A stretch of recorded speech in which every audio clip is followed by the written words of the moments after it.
It's close to whelping time. Gotta make sure I got stuff I need. Scale for when all the puppies are born. I'm just gonna weigh them and, monitor their weight. I got wipes, just help clean stuff and help the puppies with peeing and pooping. So I got like a 3-pack of those. I have a bunch of scissors and like hemostats in here that I've already cleaned. Alcohol down, hot water on them type of thing. I just want to keep them sterilized for the moment. For what? I don't know. I'll probably be cutting like umbilical cords with it, and the hemostats, stop the umbilical cord from bleeding. Here goes Mama right here. I just seen a few like contractions, I'm pretty sure. But she still just acts like herself. This is just like a reusable or like a on-the-go bowl. I just wanted to have it that way I could give her a little small bowl while she's in the whelping area. And then I got like a bunch of my white towels. I always use white towels just because I can bleach them. So there's like a few of these, I think like 3, but I have a bunch of the rags that I'm just gonna be wiping the puppies with. Tums, they help with the contractions and help with her stomach. It's calcium, so I give that in the middle of whelping.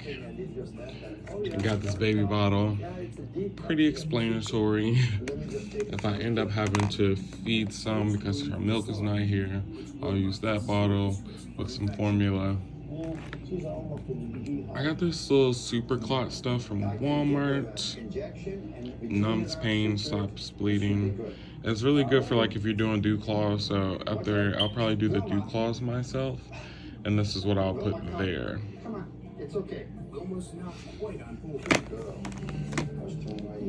Suctioner, obviously. I just bought this one. I bought this one last whelping and just figured out that my dogs have chewed it, so I cut it to kind of make it a round instead of like a jagged edge. Like, come on, focus. That, you can see the difference when I put them beside, probably. Hopefully this will work. If nothing, they can work for the mouth, and this can work for the nose. I also have this quick stop, and this is like good when you're like cutting nails, and if you hit the quick, then you use this for the to stop the bleeding.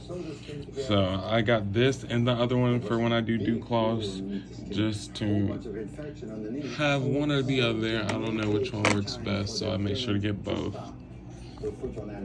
I got this little thing from Goodwill with a blanket from another thrift store. So in the middle of puppies coming out, I will put them in here. That way they don't have to be in like all the gook or whatever. And I'll probably put the heating pad in here as well, and maybe something on top.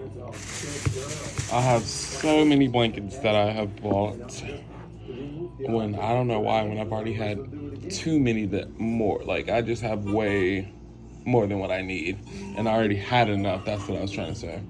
So this is like a really good thick one. It's probably like $6 or something. Yeah, I think these are like the $5 and $6 ones from Walmart, and these are like the $3 ones from Walmart that are fleece. So I just have these to, change out for this. I remember in my last litter, every time I would have to switch it like once a day pretty much, just because I didn't want them laying in any poop, and if mom was having a discharge, I just want to have a clean one every day. Other than this, let me see. I don't know what else I have right now. I got the alcohol in there.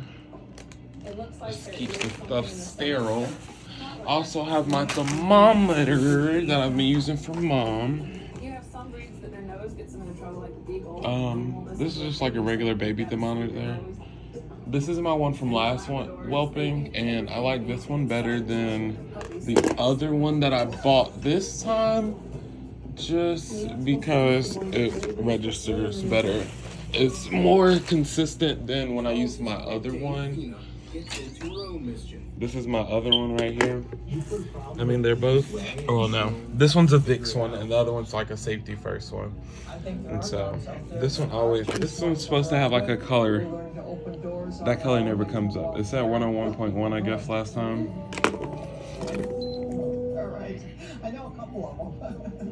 Last time this was 100.4. So I love that about it. I guess probably all thermometers do that. You just cut it on and then it tells you what the last temp was. Even though I do have this book here that I have been writing down since day 54. I've been taking temps twice a day, sometimes more than that. And then here we are on day 63.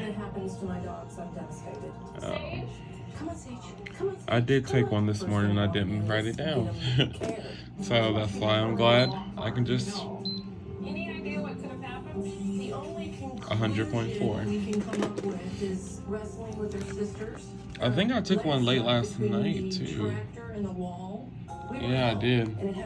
When I got home I left at 6:40 and I probably got home around 10:30, 11, and I took a temp. And I think it was like 100.5. So actually we're on day 64. Sage's pain seems almost unbearable. Typically, if they have an acute injury and they haven't broken something, they start. This is just good for record keeping. I used a loose sheet of paper last time, which I wish I still had. That way I could see the resemblance of like what happened last time, because I really didn't see a drop last time before she went into labor. Like, because you can see here, she's always been in like the 99s. Once we get down to these last weeks, it's like always in the hundreds. 99.1, 99.5, 99.6. I did two different ones, probably. This is where I was trying to figure out which thermometer I like. So the old one or the new one. She wasn't eating breakfast. I was so scared that like we were about to have these puppies this day.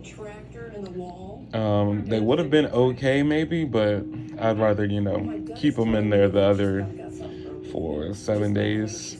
Now it's day 8 days after that. 101.2. I think their regular temperature is like 101 to like 102. So she's always been like 99s, 100s. So that's why it's really hard for me to figure out when she has that drop. Right here, I was like, okay, so she went up. So supposedly they're supposed to have a drop, go back up, and once they go up, you need to be supposedly seeing puppies 12 to 24 hours from that. But honestly, I didn't see a drop. She could have had one in between this time where I just didn't take it. But I don't know how quick they go back up.